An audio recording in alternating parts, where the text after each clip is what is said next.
Jean-Pierre Foucault est en deuil. Ce mardi 5 septembre 2023, il s'est emparé de son compte Twitter pour faire une bien triste annonce, le décès inattendu de l'un de ses plus proches collègues et amis. À 75 ans maintenant, Jean-Pierre Foucault fait partie d'une génération qui fait peu à peu ses adieux. Ces derniers mois, le présentateur a dû saluer la mémoire de beaucoup de confrères, que ce soit des amis, des collègues et de simples connaissances. Mais alors que la rentrée télé vient tout juste d'être lancée, le célèbre acolyte des Miss France doit de nouveau faire face à un deuil. Cette fois, c'est un ancien collègue et fidèle ami qui l'a quitté.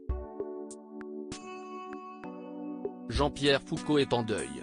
Ce mardi 5 septembre 2023, l'animateur a annoncé le décès soudain et inattendu de Roger Van Clavéant, un ingénieur du son avec qui il a travaillé à de très nombreuses reprises durant ses jeunes années.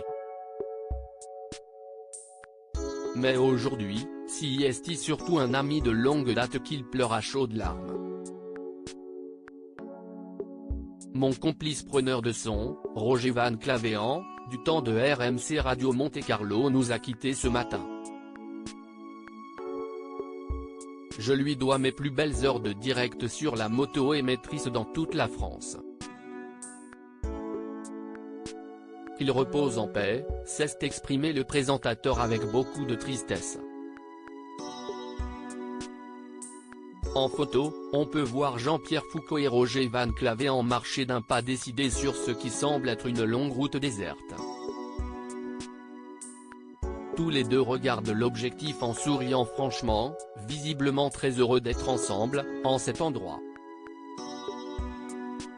La photo vient sans nul doute des archives du présentateur puisque le grain indique clairement une image vieillissante. Et, surtout, Jean-Pierre Foucault y apparaît très jeune et fringant. Une nouvelle perte pour Jean-Pierre Foucault. Dans la section réservée aux commentaires, quelques internautes ont tenu à adresser leurs condoléances à la famille du défunt. J'ai vécu cette époque bénie, d'ailleurs en partie en votre compagnie, radiophonique et physique, je m'incline donc devant sa mémoire et présente mes sincères condoléances à toute sa famille, ainsi qu'à vous-même, peut-on lire entre autres émojis en forme de cœur et prière. Il y a peu, Jean-Pierre Foucault pleurait également la perte de Geneviève de Fontenay.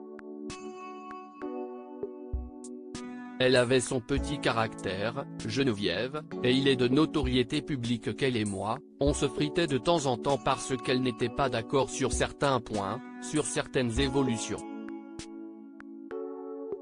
Il n'en reste pas moins que c'était une femme extrêmement populaire et chaque fois que nous étions dans une ville pour faire l'élection de Miss France, dès que le bout de son chapeau pointait son nez, c'était un tonnerre d'applaudissements, expliquait-il alors en août dernier sur BFM Télévision.